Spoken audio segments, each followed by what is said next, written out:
Oke, selamat sore adik-adik mahasiswa. Suara Pak Samsuri bisa didengarkan? Terdengar, Dok. Oke, terima kasih. Ya.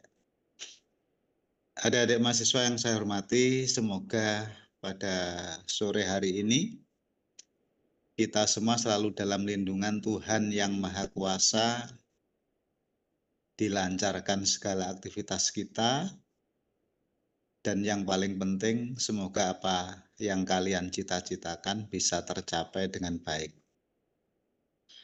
Adik-adik mahasiswa yang saya hormati, melanjutkan pembicaraan tentang antibiotik. Di segmen yang ketiga ini kita membahas tentang antibiotik yang menghambat sintesis dinding sel. Ya. Ini salah satu antibiotik yang bersifat bakterisidal. Ya. Jadi karena memang kita bisa membayangkan adik-adik ketika mikroba atau bakteri ya tidak mempunyai dinding sel, maka akan berhamburan sitoplasmanya dan otomatis akan mati. Ya. Oke, kita mulai saja.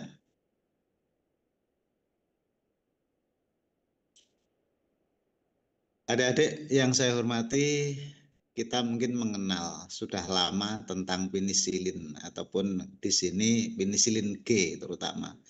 Ini merupakan antibiotik yang sungguh sangat lama sudah beredar ya dan banyak digunakan menjadi andalan di kalangan masyarakat kita, adik-adik ya. Jadi ketika kita luka dulu sering menggunakan penisilin ya, dan cukup efektif memang ya. Bensil penisilin ataupun penisilin G, adik-adik ya. Jadi mungkin di SMA pun kita pernah mengenal ya, pernah membaca sejarah tentang penisilin ya, ditemukan oleh Alexander Fleming ya, yang diisolasi dari Penicillium notatum ya.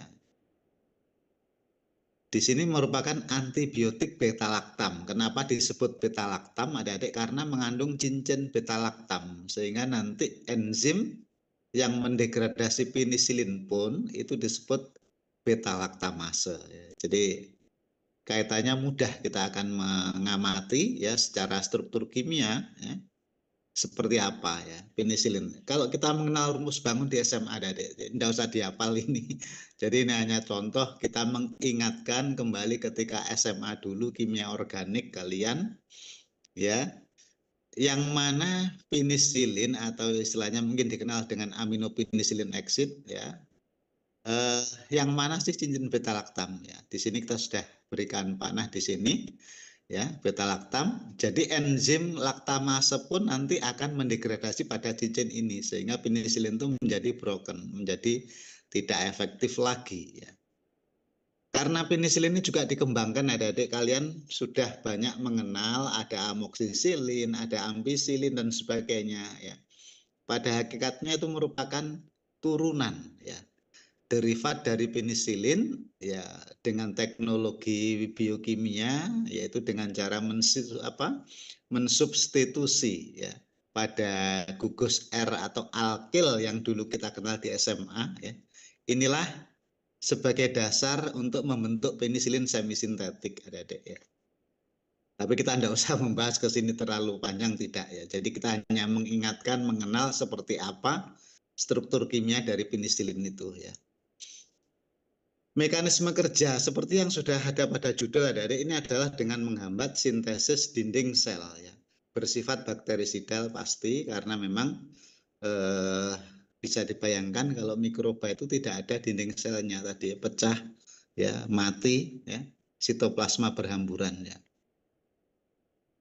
Tentu untuk menghasilkan efek, adik-adik, penisilin harus berikatan ya, berikatan dengan reseptor yang namanya adalah penisilin binding protein ya. Jadi merupakan reseptor antibiotik beta laktam, yaitu nama lainnya adalah penisilin ya. Kemudian dengan mengganggu reaksi transpeptidasi ya. Kita mengenal, adik-adik kalian, kalau di kimia ya, biokimia, struktur protein itu kan terdiri dari rantaian polipeptida ya. Jadi Dinding sel pun itu ternyata juga tersusun dari lapisan polipeptida ya. Coba nanti kita hambat apa kita lihat ya mekanik. Ini adalah gambaran Adik-adik. Kita bisa membedakan secara struktural di sini untuk bakteri gram positif dan juga gram negatif ya. Kalau pada bakteri gram positif, Adik-adik, kita bisa melihat unsur peptidoglikan ini sangat dominan ya, Adik-adik. Sehingga kalau pada bakteri gram positif itu sintesis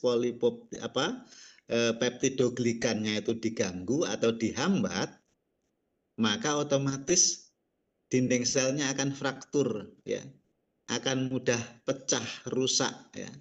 Berbeda pada bakteri yang gram negatif. Kalau pada gram negatif ini peptidoglikannya itu hanya sebagai bagian dari minor ya. Jadi otomatis ketika peptidoglikan ini diganggu, maka dinding sel bakteri masih tetap utuh. Makanya penisilin tidak efektif untuk bakteri gram negatif. Ya. Penisilin itu spesifik, ya, khusus, ya, satu-satunya yang paling spesifik untuk gram positif yaitu penisilin. Itu satu-satunya ya. Tidak ada yang lain. Sedangkan turunannya amoksisilin, ampisilin itu sudah spektrumnya cukup luas ya. Di samping gram positif juga gram negatif ya. Tapi potensinya tidak akan sebaik dengan penisilin ya ketika di dalam mengendalikan infeksi gram positif ya. Ini adalah tadi yang sudah kita singgung, penisilin atau antibiotik beta-laktam itu menghambat proses transpeptidasi. Ya, ini adalah untaian peptida ya.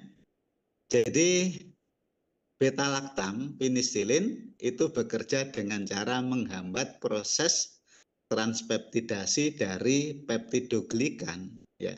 Jadi sehingga dinding sel peptidoglikannya tidak terbentuk. Ini yang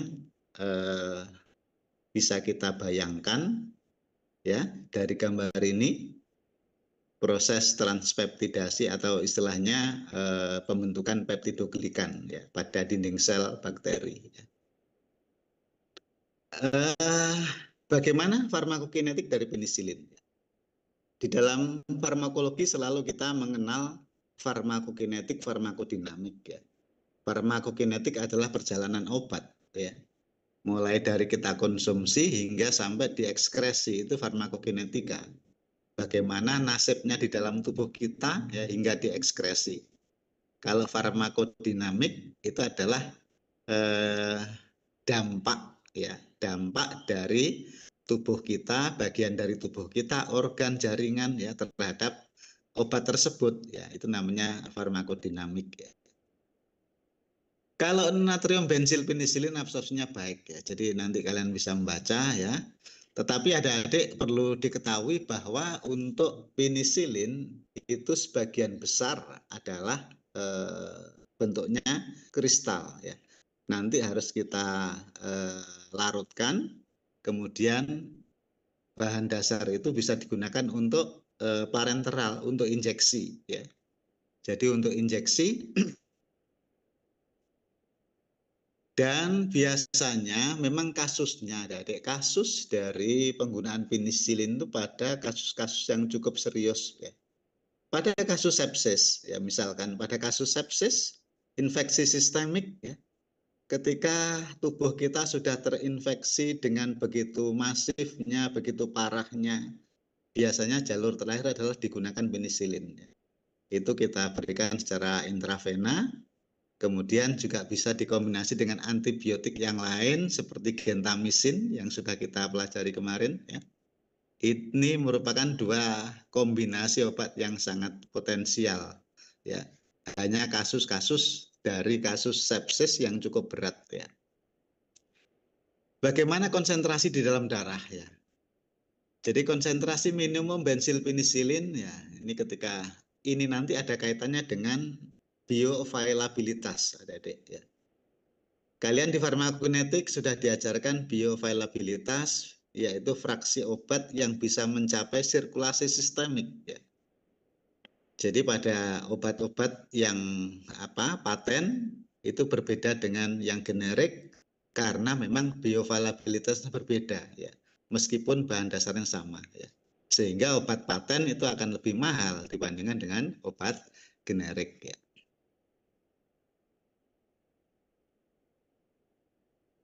Untuk penisilin juga disinyalir tidak bisa menembus sawar otak ya. Jadi untuk kasus infeksi pada susunan saraf pusat ini penisilin sudah artinya tidak digunakan ya. Ada kelompok yang sejenis dari penisilin adalah golongan cefalosporin ya. Cefalosporin ini menjadi andalan pada kasus infeksi pada sistem saraf pusat, baik itu kasus pada meningitis ataupun yang lain ya. Penisilin juga tidak bisa menembus pada sawar plasenta ya. Jadi pada ibu hamil relatif penisilin tidak berdampak pada janin ataupun pada hewan yang bunting juga tidak terdampak pada pedetnya ataupun pada embrionya ya.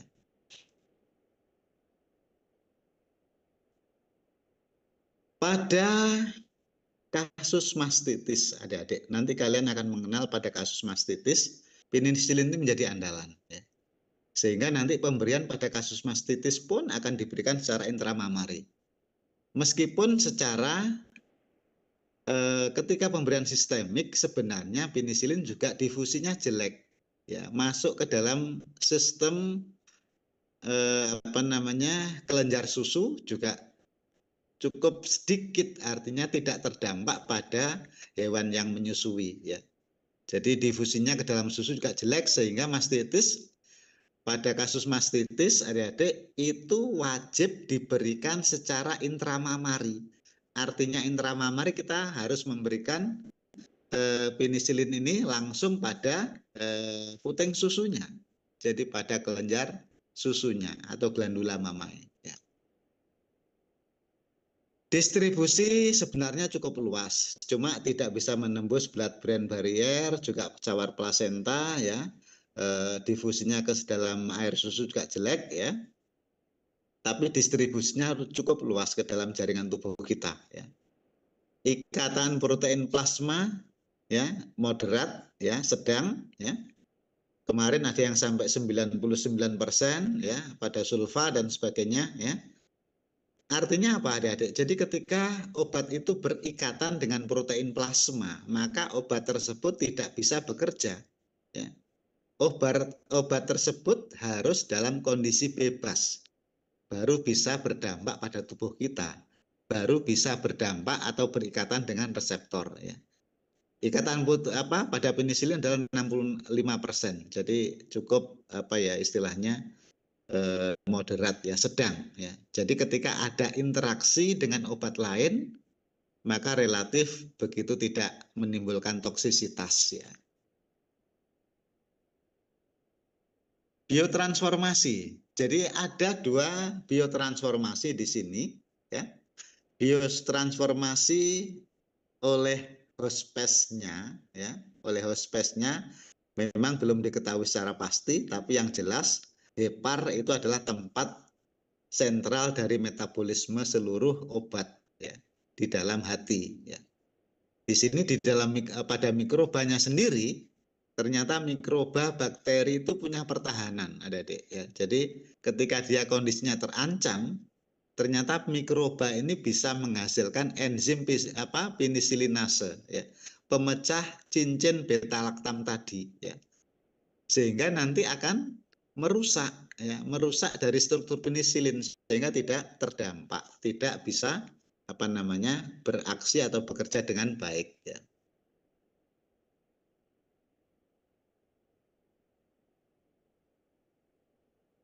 Ekskresi ya. Tentu yang berperan pada organ ekskresi adalah ginjal ya. Jadi ekskresinya via urin ya dalam 6 jam ya. Rata-rata 6 jam masih dalam bentuk aktif ya. Renal clearance artinya kemampuan dari ekskresi ginjal ya itu 20% via glomerulus dan 80% itu via tubulus ya. Jadi Ini ada juga probenesid, adik-adik ini menghambat ekskresi penisilin ya. Jadi ketika kita menggunakan obat bebarengan itu harus hati-hati kalau kita tidak tahu mekanismenya. Contoh di sini adalah probenesid. Kemarin di praktikum kita sudah mencoba menggunakan klorampenikol. Itu juga obat yang menghambat metabolisme obat lain. Sehingga obat itu akan terakumulasi di sirkulasi sistemik ya. Karena tidak segera dikeluarkan ya. Interaksi penisilin dengan reseptor ataupun penisilin binding protein ya. Resistensi adik-adik, resistensi merupakan fenomena yang sekarang ditakuti oleh dunia. Bahkan WHO itu sudah meramalkan nanti tahun 2050 itu dunia terancam dengan adanya resistensi obat. Infeksi akan begitu masif ya. Karena perubahan ataupun perkembangan dari mikroba penyakit jauh lebih pesat dibandingkan dengan perkembangan obatnya ya. Makanya penggunaan antibiotika terutama pada ternak adik-adik sekarang sudah banyak dihindari atau dilarang. Pada ayam broiler penggunaan antibiotik growth promotor, antibiotik yang digunakan untuk memicu pertumbuhan ayam broiler itu sudah dilarang ya. Sudah dilarang ya. Sehingga nanti kedepannya supaya lebih sehat ya, tidak mengandung residu antibiotik untuk daging ayam yang kita konsumsi itu ya. Resistensi bisa terjadi karena adanya mutasi pada reseptor ya, perubahan pada penisilin binding protein ya. Juga pada kasus ya, contoh pada kasus ini sebenarnya MRSA ini methicillin resistant Staphylococcus aureus ini kasus yang dulu cukup mencuat sekitar tahun 90 sekian ya. Itu ketika sebenarnya Staphylococcus itu adalah flora normal tetapi menjadi patogen.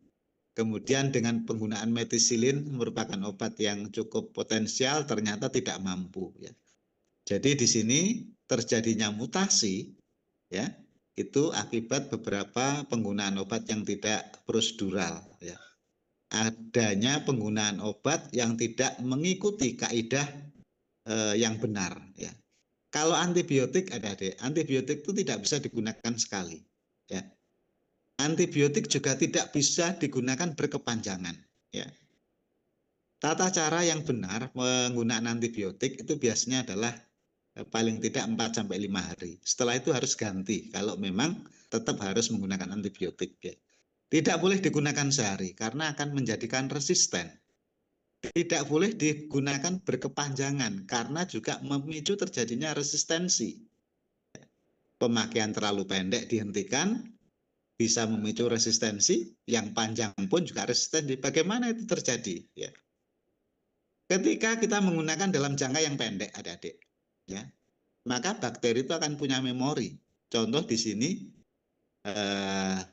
pada kasus penisilin, ya, ternyata bakteri menghasilkan enzim laktamase. Ya. Jadi dia punya memori untuk pertahanan, ya, untuk mempertahankan diri sendiri. Kalau berkepanjangan pun juga sama, ya. Nanti akan terjadi paparan yang berkepanjangan sehingga sudah tahan, ya, sudah tahan tidak peka lagi. Itu awal dari resistensi juga. Ya. Jadi faktor yang lain di samping adanya mutasi perubahan penisilin binding protein ya, di samping juga adanya enzim laktamase ataupun penisilinase, adik-adik memang dimudahkan ya. Enzim itu biasanya disebut sesuai dengan namanya, sesuai dengan targetnya. Kalau pada penisilin beta laktamase itu juga disebut penisilinase ya. Jadi antibiotik beta-laktam itu adalah golongan penisilin dan turunannya. Kenapa? Karena punya cincin beta-laktam. enzim yang mendegradasi pun itu namanya laktamase ya. Jadi untuk memudahkan kita mengingat ya. Selanjutnya adalah menurunnya penetrasi obat terhadap penisilin binding protein. Jadi kemampuan obat itu apa ya istilahnya menurun ya. Jadi tidak bisa melakukan penetrasi terhadap dinding sel ya. Jadi itu salah satu faktor yang membuat terjadinya resistensi ya. Selanjutnya juga karena adanya efflux pump. Obat sudah ada di dalam sel, kemudian oleh sel itu aktif dikeluarkan ya. Itu namanya efflux ya. Jadi pompa aktif untuk mengeluarkan obat dari dalam sel itu namanya efflux ya. Jadi pompa efflux itu adalah kemampuan sel untuk memompa keluar ya dari obat ya, sehingga obat tidak banyak yang masuk. Jadi mikroba juga punya pertahanan ya. Tidak hanya kita sebagai manusia ataupun pada hewan ya. Efek samping yang paling banyak untuk penisilin ada alergi, ini biasanya memang cukup banyak terjadi kasus alergi penisilin ya, mulai dari gatal-gatal, kita mungkin juga pernah mengalami, ada saudara ya.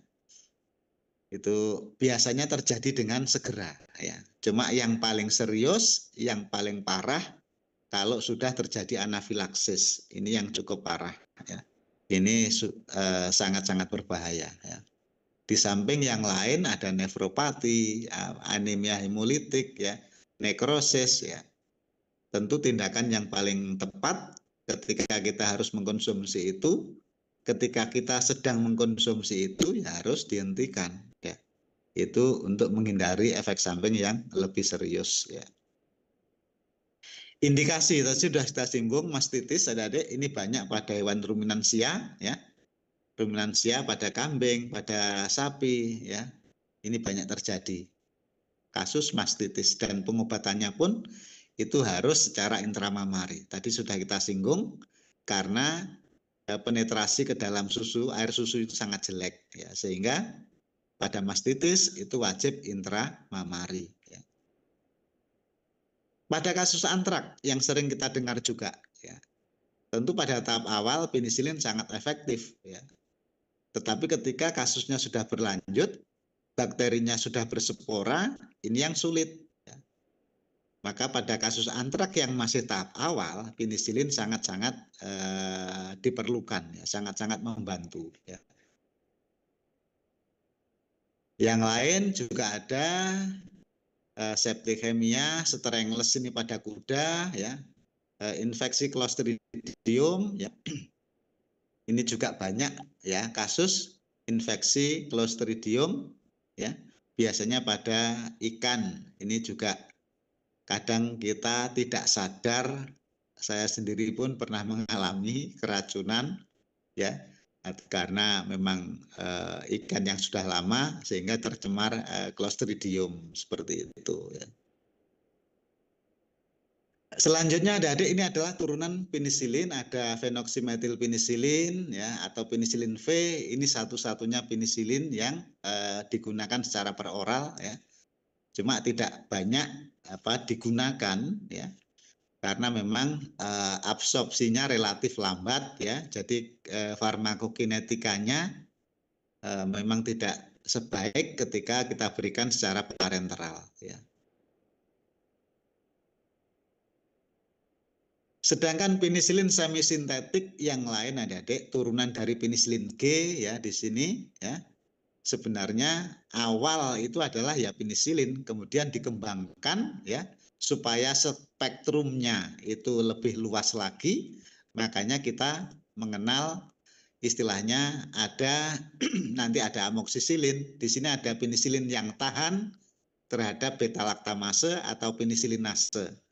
Karena kelemahan penisilin tadi sudah kita singgung, bakteri itu bisa menghasilkan enzim laktamase ya sehingga dapat mendegradasi atau menghancurkan penisilin ya.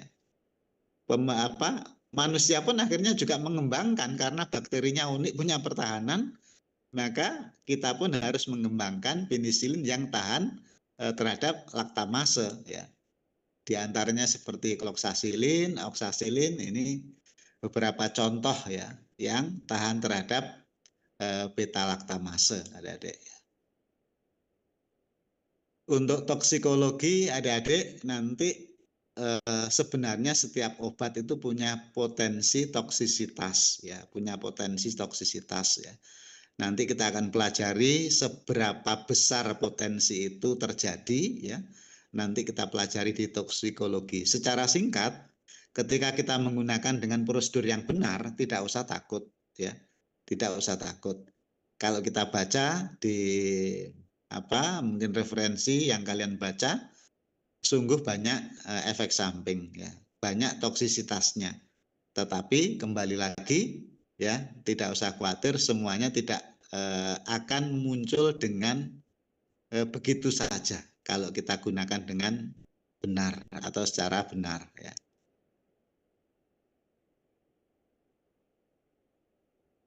Selanjutnya juga ada nafsilin, floxacillin. Ini yang tahan laktamase ya. Ini relatif sama dengan oxacillin tadi ya.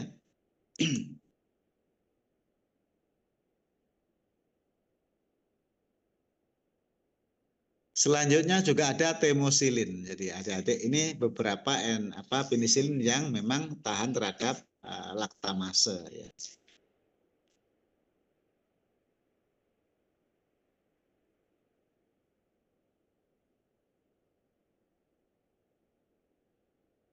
Sedangkan penisilin yang berspektrum luas, adik-adik, ini yang paling sering kita jumpai. Kadang juga sering kita konsumsi, adik-adik ya. Misalkan di sini adalah ampisilin, ya.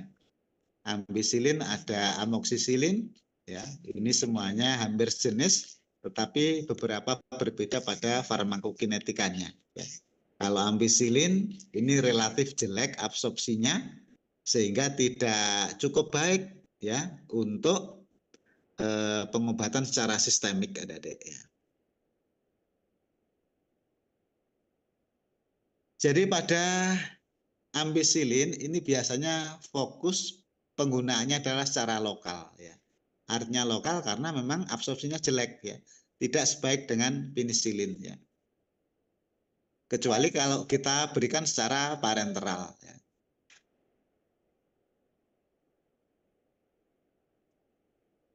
Absorpsi, distribusi ya secara oral sebenarnya cukup baik, tapi kalau dibandingkan dengan amoksisilin itu relatif kurang baik ya. Distribusinya cukup luas ya, bisa menembus pada sawar otak ya. Absorpsinya di usus halus bagian atas terutama ya. Efektif untuk infeksi pada saluran pencernaan ya. Jadi lebih lokal adik-adik. Sedangkan yang pada kasus sistemik itu biasanya kita menggunakan sejenis amoksisilin ya. Karena memang absorpsinya lebih baik dibandingkan dengan penisilin ya. Toksikologi mirip penisilin ya, karena memang turunannya ya hanya spektrumnya saja diperluas ya. Aktivitas antibakterial ya, bersifat bakterisidal ya, juga bisa pada gram positif dan juga gram negatif ya. Tetapi masih peka terhadap beta laktamase, adik-adik ya. Nanti kalau ada bakteri yang menghasilkan laktamase, maka ampisilin ini juga tidak efektif ya. Lebih baik kita pakai oxacillin ya, kloxacillin, temosilin dan sebagainya itu tadi ya. Cuma memang relatif harganya lebih mahal kalau yang tahan terhadap laktamase ya. Indikasi bisa pada pneumonia ya, kalau itu disebabkan oleh gram positif ya. Pada kasus PMK kemarin yang merajalela ya pada ruminansia, golongan antibiotik ini cukup membantu sekali. Mastitis ya, metritis Mastitis beda dengan metritis. Kalau mastitis adalah peradangan pada kelenjar susu, sedangkan metritis itu adalah peradangan pada uterus ya. Jadi jangan sampai nanti kalian salah ya.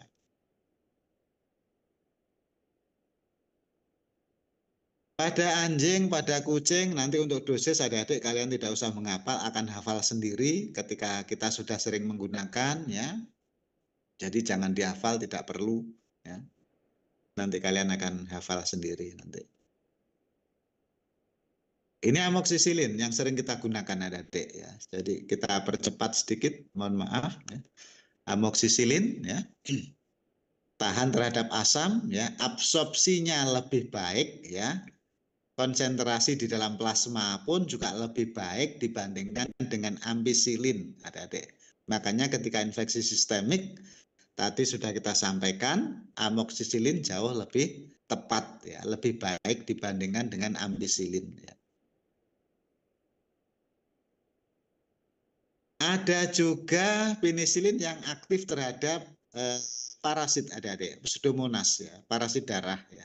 Nanti kalian akan menemui banyak kasus ketika sudah mulai masuk di koas ya. Obat apa yang sering digunakan di sana? Itu nanti waktunya tersendiri. Pak Samsuri juga membekali ketika pada anak-anak koas tentang cara memilih obat yang tepat sesuai dengan kasusnya ya. Ada karbenisilin, ini yang aktif terhadap Pseudomonas ya, penisilin atau turunannya adalah karbenisilin. Ini yang aktif terhadap Pseudomonas ya. Pseudomonas itu apa? Nanti di penyakit parasiter kalian akan mendapatkan ya.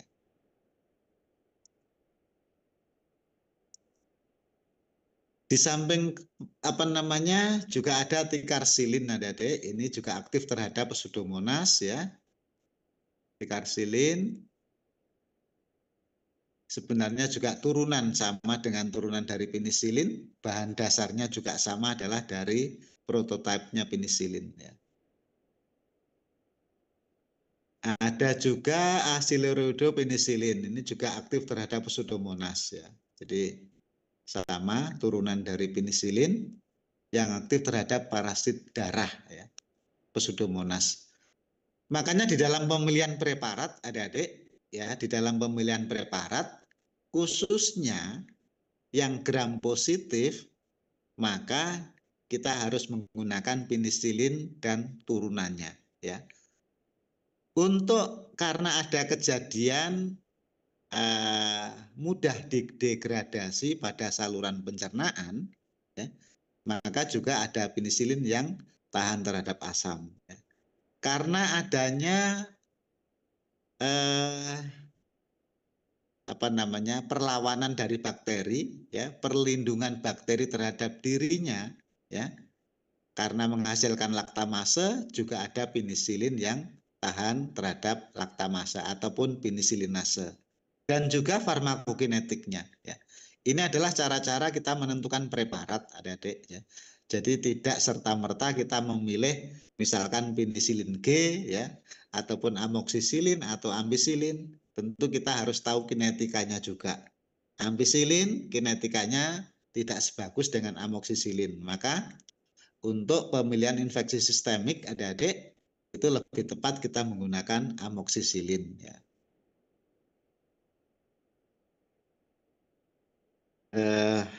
Kita lanjutkan sebentar adik-adik, sedikit lagi ya, jadi mohon maaf.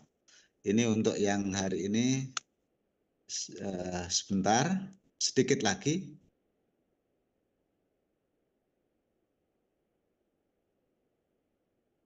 Sebentar adik-adik, mohon maaf. Juga merupakan dari golongan antibiotik yang menghambat sintesis dinding sel ya. Cuma ini adalah alternatif adik-adik, alternatif ketika adanya resistensi terhadap penisilin. Jadi ketika adanya resistensi terhadap penisilin, maka obat apa yang menjadi pilihan ya.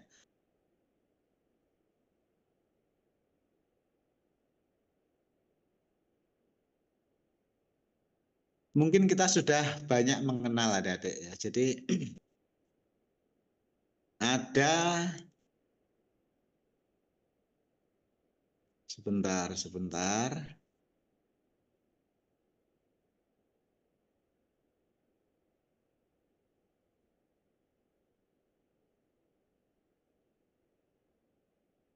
Masih berjalan sebentar.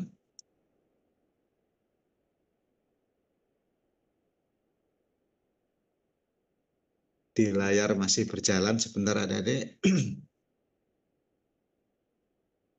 Ya, sudah tampak ya. Kita ingin melanjutkan terutama ketika penisilin itu sudah terjadi toksisitas ataupun adanya alergi terhadap penisilin. Maka alternatif selanjutnya adalah golongan cefalosporin adik-adik yang punya aktivitas mirip dengan penisilin, tetapi sebenarnya untuk potensi terhadap gram negatif itu tidak bisa mengalahkan penisilin. Tetapi obat ini distribusinya lebih luas, bisa digunakan pada kasus ketika terjadi meningitis dan sebagainya. Sama adalah dengan menghambat sintesis dinding sel ya. Jadi resistensi hampir sama. Jadi kalau pada penisilin tadi adalah adanya enzim beta laktamase yang mendegradasi. Kalau pada cefalosporin ini namanya diubah adalah enzim cefalosporinase. Jadi identik dengan penisilin, cuma namanya di sini dibedakan ya. Cuma pada cefalosporin adik-adik di sini tidak hanya pada gram positif ya, juga pada gram negatif juga bisa digunakan efektif ya. Dan relatif juga harganya lebih mahal dari golongan obat cefalosporin ini ya. Ada beberapa generasi karena perkembangan cefalosporin cukup pesat adik-adik ya. Mungkin diantaranya karena harganya mahal, jadi perkembangannya juga cukup pesat, di samping potensinya juga sangat baik ya. Generasi pertama dari golongan cefalosporin ya sampai hari ini juga masih beredar, ada cefatroxil ya, aktif pada gram positif dan gram negatif ya. Sedikit terganggu dengan adanya enzim beta laktamase ya.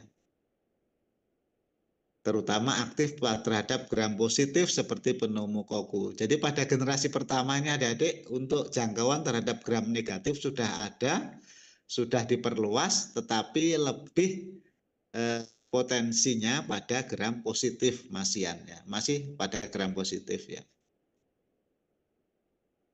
Pada E. coli ya, pada Klebsiella pneumoniae maupun Proteus ya sering sensitif, tetapi tidak pada Pseudomonas aeruginosa ya.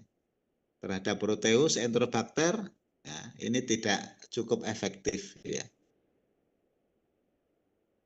Sedangkan penggunaan klinik adik-adik, penggunaan klinik ya sebenarnya ini banyak digunakan ya pada kasus meningitis ya, pada kasus gangguan saluran perkencingan ataupun profilaksis pada kasus operasi ya, pada proses pembedahan ya, ini bisa digunakan.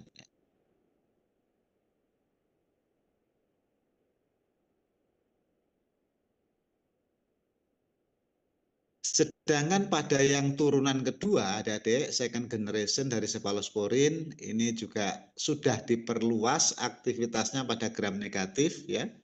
Jadi kalau pada generasi pertama itu jangkauan pada gram positifnya masih cukup kuat ya. Sedangkan gram negatifnya masih moderat, tidak sekuat pada generasi kedua ya. Jadi generasi kedua ini sudah dikembangkan lebih luas lagi untuk jangkauan terhadap gram negatifnya diperkuat ataupun diperluas ya. Semua generasi kedua aktivitasnya kurang baik terhadap gram positif dibandingkan generasi yang pertama. Artinya generasi pertama itu potensinya terhadap gram positif lebih kuat dibandingkan dengan generasi kedua. Cuma yang generasi kedua potensi untuk gram negatifnya lebih kuat dibandingkan dengan generasi pertama. Jadi sebaliknya. Stabilitas terhadap beta laktamase lebih baik. Kalau yang generasi pertama cefatroxil tadi itu masih relatif peka terhadap beta laktamase ya. Penggunaan klinik ya. Ini pada kasus mastitis ya. Tapi kalau kita gunakan secara di lapangan adik-adik, penggunaan yang parenteral, maka kita lebih sering dan lebih tepat menggunakan golongan penisilin G ya. Kita langsung injeksikan intramamari ya. Generasi ketiga dari cefalosporin ya. Ini relatif lebih mahal harganya dibandingkan generasi kedua dan pertama ya. Di antaranya adalah cefoperazone ya, cefotaxim ya. Jika ceftriaxone ini juga relatif obat-obat yang cukup bergengsi ya, karena potensinya juga cukup lebih luas. Jangkauannya pada gram negatif lebih kuat dibandingkan generasi pertama dan kedua ya. Ini aktivitas mikrobialnya ya. Ceftazidime, cefoperazone ya adalah dua dari generasi kita yang aktif terhadap kasus parasit darah Pseudomonas aeruginosa ya. Stabilitas pada beta-laktamase sangat-sangat baik ya.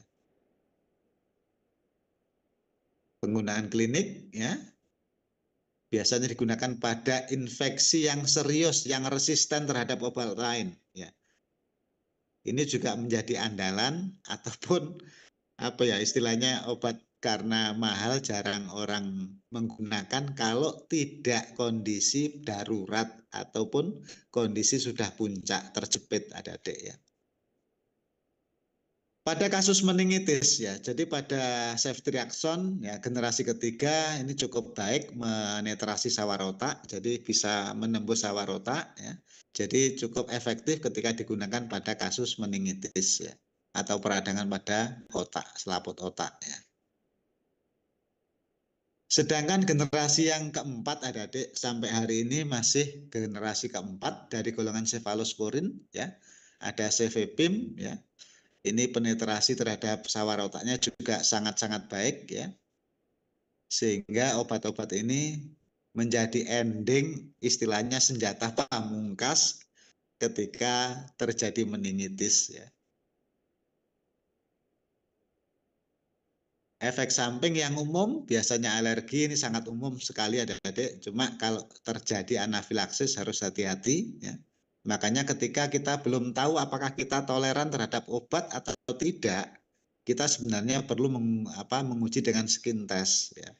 Kalau nanti terjadi peradangan, terjadi kemerahan, berarti kita tidak toleran ya. Jangan dilanjutkan. Sedangkan toksisitas yang lain ya banyak bisa nekrosis tubuler, ginjal dan sebagainya. Ini relatif umum ya. Jadi ketika ada parameter adik-adik keamanan sebuah obat itu parameternya adalah pada hepar dan ginjal ya. Jadi ketika kita ingin menelusuri ataupun ingin mengungkapkan suatu obat itu aman atau tidak, maka biasanya yang diteliti adalah dampaknya pada hepar dan ginjal itu yang pertama ya. Jadi ukuran keamanan suatu obat biasanya itu parameternya adalah pada hepar dan ginjal. Juga ada istilah superinfeksi ya. Sudah kita menggunakan obat ternyata obat itu malah menimbulkan superinfeksi ya. Seperti ada kasus MRSA tadi ya, methicillin resistant Staphylococcus aureus tadi ya. Itu beberapa kejadian ketika obat itu yang seharusnya dapat mengeliminasi infeksi ya ternyata sudah tidak peka lagi, ternyata sudah tidak efektif lagi. Makanya harus hati-hati ya, kita harus bisa menjadi istilahnya bagian yang bisa menciptakan ataupun suasana tidak terjadinya resistensi antibiotika ya. Karena ini lebih dahsyat nanti dibayangkan oleh dunia ya, ketika terjadi resistensi antibiotik, obat apa lagi yang harus kita konsumsi? Ketika kuman merajalela ya, ketika infeksi merajalela, kita harus mencari obat apa ya, karena obat sudah tidak peka lagi. Itu yang nanti akan menjadi fokus ya, menjadi perhatian dunia ya. Jadi kita harus bisa menjadi bagian supaya penggunaan obat ya itu bisa dengan benar, tidak menciptakan ataupun memodulasi kejadian resistensi dari antibiotika ya. Jadi itu adik-adik yang Pak Samsuri sampaikan ya. Jadi terima kasih atas perhatiannya ya. Mohon maaf atas segala kekurangannya ya. Jadi nanti kita bisa berdiskusi ketika kita praktikum. Terima kasih atas waktunya adik-adik. Selamat sore semuanya. Okay. Selamat sore, terima kasih Terima kasih, dok. Dok. Selamat sore, terima kasih dok. Terima kasih dokter. Terima kasih dokter. Ya. Terima kasih, dokter. Terima kasih dok.